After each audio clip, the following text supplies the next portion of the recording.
Good day, folks. A new week back from a whole week of geopolitics, which is being destroyed essentially by domestic politics. Domestic politics. Lots of fun stuff happening, courtesy UP and the kind of hole that the BJP is in there, right? So what do we get here? So how do I know they're in a hole? Lots of Sunday, Saturday, Sunday, up yog, down yog, up yogi, all that stuff that I'm going to talk about. But ads, obscene ads, at the cost of the exchequer. Apparently, I'm told that last year UP spent almost 1,500 crores. Guys, 1,500 crores on just ads. And you know, the other reason when they're in a hole, somebody jumps out of the box and Mamta showed not to be afraid. IT raids on Akhilesh, aids in Lucknow, Mayapuri, Mao, ED, CBI will come next. Everybody knows the plot. Let me just tell you. A guy was asked. He said, you know, I voted for the BJP. But this is kind of unfair. He said, before a kabaddi match, if you break somebody's legs, that's hardly fair. So people are beginning to know this, right? Shah says India recovering from COVID, hails PM Modi. Oh, Shah Sahab, ऐसे मत करो please. पिछली बारी भी जब आपने ये धौंसुमा जमाया था हमारे ऊपर कि जी कोविड तो भाग गई है, आपको पता है क्या हुआ था उसके बाद. आप इतने संवेदनशील ना होइए. Cases positivity at 6-month high. City works to reopen COVID center.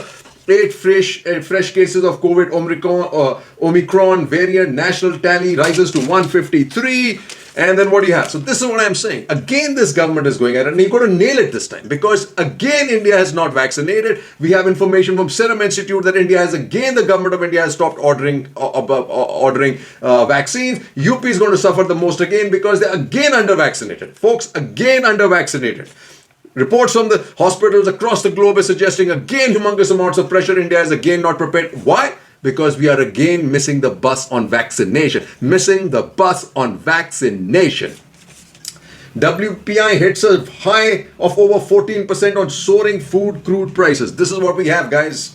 Big problem. Advanced tax collections grow 90% in Q3 of FY22. Point bold by Economic Times. It just got 4 big page ads. So it's got to say this. But hey, it's 90% of what? Of a whole which was 30% lower than before. Guys, we ain't coming up to scratch at all, and these guys keep throwing numbers, the bucks keep buying it, and you're going to have to worry about Jammu too. 1/3 of Jammu without electricity, administration seeks army help. Poor army, right? Trouble in Punjab. Captain Saab has tied up with a sinking ship. Hey, what do we do? That's his call. Punjab forms SIT to investigate sacrilege bid at Golden Temple. Day after incident, another man lynched over alleged sacrilege. Man killed over sacrilege day after Golden Temple incident. Punjab on the boil, folks. Got it all wrong, sir. Got it all wrong. But hey, who is to say? We'll find out after the elections or going to elections. Ground reality tells me it's going to be tough for anybody tying up with BJP in Punjab. Cheers. नमस्कार दोस्तों, स्वागत है आपका मेरा इस मंच पर. मैं अभिसार शर्मा आपसे यह अपील करता हूं कि आप मेरे इस चैनल को सब्सक्राइब कीजिए और हां, उस बेल आइकन को भी दबाइए ताकि जैसे ही कोई शो करूं सीधे आपके मोबाइल फोन तक पहुंच जाए. और आज मेरा एक सवाल प्रधानमंत्री नरेंद्र मोदी से. मोदी जी, एक बात बताइए, आपकी सरकार इतनी असुरक्षित कैसे हो सकती है? आपकी सरकार का दिल इतना छोटा कैसे हो सकता है? आप जानते हैं कौन सी तारीख है आज?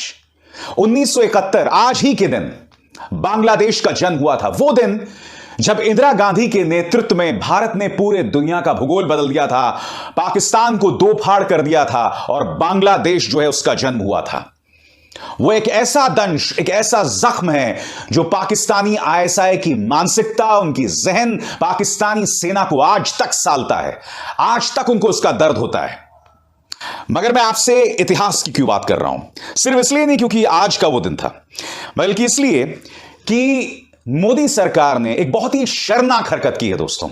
जैसे कि आप जानते हैं आज विजय दिवस है, और विजय दिवस के इस खास मौके पर जो तमाम निमंत्रण दिए गए हैं समारोह के लिए, या जो तमाम समारोह हुआ है, मोदी सरकार ने कहीं पर भी स्वर्गीय इंदिरा गांधी का जिक्र नहीं किया है. बिल्कुल सही सुना आपने, स्वर्गीय इंदिरा गांधी का जिक्र कहीं विजय दिवस पर नहीं किया गया है. मैं आपसे एक बात पूछना चाहता हूं. 1971 में जब भारत ने वो जंग जीती थी, जब भारत वो जद्दोजहद कर रहा था, उसका सामना सिर्फ पाकिस्तान से नहीं था, बल्कि अमेरिकी फ्लीट जो है उसने समुद्र में भारत को सीधी टक्कर या धमकी देने के लिए अपनी फ्लीट्स को भेजा था. मगर इंदिरा जी नहीं झुकी थी, और यही वजह है कि स्वर्गीय अटल बिहारी वाजपेयी ने इंदिरा जी की भूरी भूरी प्रशंसा की थी, तारीफ की थी. इंदिरा जी को इंदिरा जी की तुलना दुर्गा से की गई थी और आज की सरकार। मैं पूछना चाहता हूं मोदी जी आपसे कि सिर्फ निमंत्रण में स्वर्गीय इंदिरा गांधी का नाम न डाल के आप क्या उनकी विरासत को मिटा देंगे? मैं आपको दिखलाना चाहता हूं प्रधानमंत्री नरेंद्र मोदी ने ट्वीट क्या किया है। इसमें कहीं पर भी इंदिरा जी का जिक्र नहीं है। पढ़ के सुनाना चाहता हूं। On this special day of Vijay Diwas, I had the honour of paying my respects at the national war memorial and merging into the eternal flame the 4 Vijay mashals which traversed across the length and breadth of the country over the course of last 1 year. बताइए ना Modi ji, Bharatiya Janata party Indira Gandhi से इतना क्यों डरती है? मैं जानता हूं कि आपकी सरकार का अंदाजे बयां है कि जो भी कोई दिक्कत होती है, जो भी कोई परेशानी होती है, आप उसका ठीकरा नेहरू जी पर फोड़ते हैं। वो नेहरू जी जिन्होंने, शुक्र है भगवान का, इस देश को आईआईटीज दिए, मेडिकल संस्थान दिए, देश को वैज्ञानिक संस्थान दिए, जिसके चलते आज दुनिया भर में भारतीय वैज्ञानिकों, डॉक्टर्स, इंजीनियर्स की इस कदर साख है। शुक्र है उस आदमी का फोकस विज्ञान, डॉक्टर्स पे था, क्योंकि अगर उनका फोकस गाय पर होता, गोबर पर होता, गौमूत्र पर होता, तो मैं नहीं जानता हूं कि 2021 में भारत की क्या हालत होती है। मैं आपको बताना चाहूंगा, The challenge for the existing government, because of its nationalistic agenda and how they're now trying to portray CDS Rawat as God and watching over us, and trying to, a lot of trolls trying to compare him to Manik Shah. Hey, they are day and night. CDS did not have any commendations that Manik Shah had. So let's just not go there, folks. He's got there, he's broke ranks. Anyway, this government broke the seniority rank to put him up as a chief, leaving General Bakshi behind. So that's not clean and clear, right? So let's not go that route and destroy the ambience of the army and politicize it any further. But you know what? This government is having trouble. It's one, they're running against the 71 war. They don't know where to look because it's Indira Gandhi all over the place. It's not a good old chappanage. The other now is Goa. Modi takes dig at Nehru on Goa's 60th Liberation Day. Goa would have been liberated earlier had Patel lived longer. Goa liberation sooner had Patel lived longer. Goa at 60, Freedom Song 2, New Age Chorus. Modi remembers Patel, recalls meeting with Pope at Goa Liberation Day event. On the same side, you have Goa GFP Seal Alliance ahead of Goa elections, right? Now here's a funny thing, right? History. First, you have Shah Saab saying that, hey, if Patel had been there, I mean, without Patel, we would not have gotten Hyderabad. Now you have this gentleman saying that had Patel been there, we would have got Goa earlier. Nobody knows any history. I have a feeling the way this thing is going, right? We may certainly hear that if these gentlemen had been in power, maybe we would have gotten independence 10 years before we actually did. Or actually, let's go before that. If they were the Maharajas, maybe the Mughals would have never invaded India and never won. Forgetting that actually Babur was invited by none other than Rana Sanga. Hey, dubious man. And Rana Sanga let Babur down. He had promised that while he'll attack Agra, Babur should attack Ibrahim Lodi from the northwest, which is the great battle of Panipat. Then for some reason he didn't do it, right? Then he expected Babur to run away, enjoy the loot and run away, but Babur didn't. He established a kingdom. Hey, so that's the way it is. But you can't keep changing this history, right? There were difficult times. I mean, to take on the Portuguese, and now if you actually ask the Goans, they might just say that I wish we'd stayed with Portugal, right? And here's the other one, right? Here's the other one that Congress slams Modi government for not acknowledging Indira's role. Put Indira's 1971 war contribution in right historical perspective, adhered to speaker. When you don't have anything going for you in history, this is what you come up with. Freedom struggle history left out many seers, Modi and UP. Do you have any information on seers actually fighting a war of independence? I don't. If you do let me know, folks, because this will be the first one in my lifetime. But hey, the Bhakts are going to listen to this and going to believe anything they hear. The other one that's going to go down really rough on these guys is the nuclear weapon. Guess who did the first nuclear explosion when the Buddha smiled? You got it right. The Congress and Indira Gandhi. They can't run away. Without that, Vajpayee would not have been able to do his bit either, right, folks? So let's just give the credit where it's due and not try and run away and try and scrub history, man, folks. Otherwise, you'll be left naked with no clothes, folks. Left naked with no clothes. Cheers. Namami Nijam Nirgunam Nirvikalpam Niriham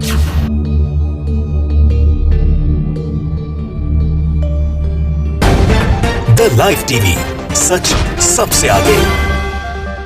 नमस्कार, live TV देख रहे हैं आप, आपके साथ मैं हूं आदित्य कुमार। राम नाम की बात करने वाले, राम मंदिर की बात करने वाले, भगवा चोला पहनने वाले, शास्त्रों और मंत्रों का कितना उनको ज्ञान है, यह हम आपको बताने जा रहे हैं। जी हां, हम बात कर रहे हैं योगी आदित्यनाथ जी की। आगे ही लगा हुआ है योगी। आपको पता होगा कि योगी आदित्यनाथ बड़े वाले धार्मिक साधु संत हैं, योगी हैं, लेकिन उनको मंत्र तक नहीं आता। वो पढ़ के भी मंत्र नहीं बोल पाते। अब आप समझ रहे होंगे हम मजाक कर रहे हैं। बिल्कुल नहीं, हम कतई मजाक नहीं कर रहे हैं। योगी आदित्यनाथ की वो करनी हम आपको दिखाएंगे कि मंच पर वो पहुंचे थे, पोथी पन्ना सामने था, टेलीप्रॉम्प्टर था सामने, सब कुछ व्यवस्थित था, उसके बाद भी पढ़ के मंत्र नहीं बोल पा रहे थे योगी महाराज। ये वीडियो देखकर हम तो सकपका गए। हम समझे ये वही योगी हैं जो खूब राम राम करते हैं, खूब राम मंदिर की बात करते हैं, हिंदुओं की बात करते हैं, लेकिन इनको तो शास्त्र का ज्ञान ही नहीं है भैया। ये ऐसे मंत्र पढ़ेंगे, जरा आप भी देखो। नमामि मेसान निर्माण रूपम विभुम व्यापकम ब्रह्म वेद स्वरूपम निजम निर्गुणम निर्विकल्पम निरीहम चिदाकाश माकाश वासम भजे हम। तो वीडियो देखा आपने? इस वीडियो को देखकर आप ये अंदाजा लगा सकते हैं कि योगी आदित्यनाथ जी का ज्ञान कितना है। हिंदुत्व की बात करेंगे, हिंदुवादी संगठनों को आगे छोड़कर बवाल करवाएंगे, फिर बवाली भाषण देंगे, हिंदुत्ववादी बातें करेंगे, लेकिन ये हिंदू होकर ही ये मंत्र नहीं पढ़ पा रहे हैं। आप बताइए कितने शर्म की बात है। यह मंत्र तो हमारे घर के लोग पढ़ लेते हैं भैया। योगी आदित्यनाथ जी बिना देखे मंत्र पढ़ते हैं घर के लोग। आप तो देख के नहीं पढ़ पा रहे हो, ऐसे अटक रहे हो जैसे लग रहा है पता नहीं क्या हो गया है आपको। तो आप सचमुच योगी हो या नहीं, अब इस पर भी जनता सवाल पूछने लगी है। कहीं ये बहुत हुआ सम्मान बेटा, बहुत हुआ सम्मान, बहुत हुआ सम्मान। अरे नमस्कार सर। नमस्कार। दर्शन दिया आपने, आइए अंदर आइए। अरे नहीं भाई साहब, देखिए टाइम बहुत कम है। बच्चे की शादी है तो सोचा कि ये शादी का कार्ड आप लोगों को देता हुआ चलूं। अरे मुबारक हो, मुबारक हो। अरे ये आपने शादी के कार्ड में फोटो कौन चिपकाता भाई साहब? ये देखिए आपने शायद गलती से चिपका दी फोटो। अरे नहीं भाई साहब, है कि आजकल तो लोग नमक के पैकेट पे फोटो छपवा रहे हैं, दाल के पैकेट पे फोटो छपवा रहे हैं भाई साहब, है और तो और उसमें साबुत चने के पैकेट में फोटो छपवा रहे हैं। तो भाई साहब शादी के कार्ड में हमने फोटो छपवा लिया तो क्या गुनाह है? अरे साहब, जिनकी आप बात कर रहे हैं वो लोग फ्री में देश में जनता को राशन बांट रहे हैं। भाई साहब, हम भी तो फ्री में शादी में आपको खाना खिला रहे हैं। हम कौन सा आपसे 2000 रुपए पर प्लेट चार्ज कर रहे हैं? अरे भाई साहब, क्या बात कही आपने, क्या बात कही। थैंक यू भाई साहब, बड़ा अच्छा लगा। बहुत हुआ सम्मान बेटा, बहुत हुआ सम्मान, बहुत हुआ सम्मान। तो यहां पर क्या हुआ है, पीएम ने इंडोर्स किया है योगी जी को फॉर यूपी। बहुत अपयोगी हैं। पीएम कॉइंस अपयोगी to laud UP CM takes dig at opposition. Akhilesh says CBI ED to follow slams IT raids on SP netas. Okay. Now think about this, right? PM coins up yogis. Up yogis what? Oh. Where there's a slip between an I and an S, what happens? You guys figure that out, folks. But what do we have Akhilesh saying? After PM's up yogi praise for Yogi, Akhilesh's counter. UP CM very un-up yogi. Whether you have un-up yogi, up yogis that, up yogis that, you knows, up yogis, I don't know. Ahead of UP polls, Modi less 36,000 crore expressway store. पत्थर तो बहुत ही महंगे हैं sir, कितने सस्ते हैं, जितने मर्जी पत्थर लगाई जाओ सब जगह। मैं तो कहता है 36,000 करोड़ का एक्सप्रेसवे का पत्थर लग गया जी। अरे वाह, पत्थर यहाँ, पत्थर वहां, पत्थर सब जगह, पत्थर ही पत्थर। रोड कब बनेगा ये किसी को नहीं पता अभी, ये किसी को नहीं पता। क्योंकि मैं आपको एक पते की बात बताऊं, कल 76,000 करोड़ का अनाउंसमेंट हुआ था सेमीकंडक्टर्स का, और आज छोटी सी न्यूज आइटम बता रही है, हमारे आईटी मिनिस्टर बता रहे हैं कि अभी उसमें 1 साल लगेगा, 1 साल लगेगा। चलो ये देखते हैं कि ये पत्थर का हाईवे कितने सालों में बनता है और किस कीमत पे बनता है। जिस प्रकार से इन्होंने कहा था कि जी ये जो ईस्टर्न एक्सप्रेस हाईवे हम सबसे सस्ता बनाएंगे, और या हम अखिलेश से सस्ता बनाएंगे, बेहतर नहीं बनाएंगे, हम सस्ता बनाएंगे, और बना उसके डबल पैसे में, और उसके कहीं जो उसकी चीजें उसके साथ होनी चाहिए थी कुछ नहीं था। फोक्स, जय हिंद।